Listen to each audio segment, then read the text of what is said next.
Good evening, ladies and gentlemen. My name is Claire, and through the title of No Boundaries, I would like to tell you all a story.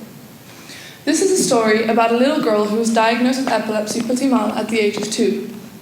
It was at this age that her mother noticed that she was having small moments in which she zoned out, so to speak. In these moments, she wouldn't sense, see, hear anything until her mother physically shook her out of them, and she wouldn't even know they were occurring. As it turns out, this girl was diagnosed with epilepsy petit mal, and what she was experiencing were in fact called focal seizures, one of the more common symptoms in epileptic sufferers today. But what boundaries has society placed upon this little girl? A study by Al-Ariani et al. Showed that 23% of its participants believed that epilepsy was a form of insanity. 18% believed that epilepsy was a form of mental disability. 22% believed that epilepsy was caused by evil spirits. 12% said that epileptic children should be isolated from playing with other children. 14% believed that epileptic adults should not have the right to be married or have children of their own. 64% said they would personally not marry somebody suffering from epilepsy, and a shocking 23% said they would not permit their future children to integrate with epileptic children. Now, what I think is important to consider in this is that this little child, this little girl, was me. These statistics are a reflection of what society thinks of me and the boundaries they believe I should be living my life by. Now, I know it's strange. Who would be suspecting the fully functioning 17-year-old girl on stage to be suffering from a chronic neural disorder, right?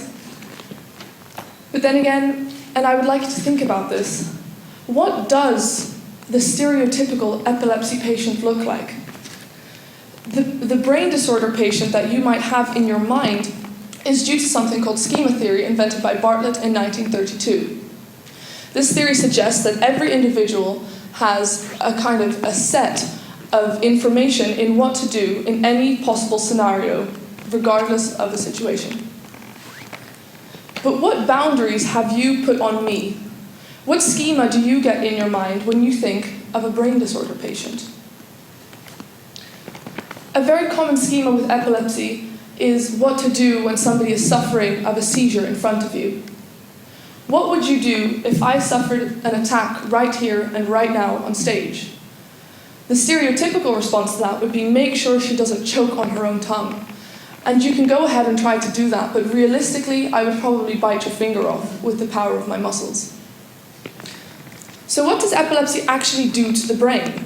Here you see an MRI scan of a normal brain versus a brain affected by epilepsy. As you can see, the abnormal tissue has developed in the right hemisphere of the brain. However, don't be fooled. Epileptic tissue can occur anywhere in the brain. The brain usually creates electrical impulses across it in order for the body to function properly. However, the body's reaction to the loss of control of the brain is exactly what distinguishes between petit mal and grand mal epilepsy. With petit mal, the brain loses control over the nervous system and the whole body goes limp. However, with grand mal, the body loses control over the muscles, and so the brain trying to regain this power contrasts the relaxing and the contracting of the muscles, forcing the body to go into a fit. My own seizure, back in year 9, was actually a mix of this, because my entire body went limp. However, I did lose consciousness and wake up with completely contracted muscles. For one of my CAS activities, I went to an institute called Ganzpool, which is an institute for mentally and physically disabled children and adults. And it wasn't until a few weeks into working with these children that I realized that they were also suffering from epilepsy, just like me.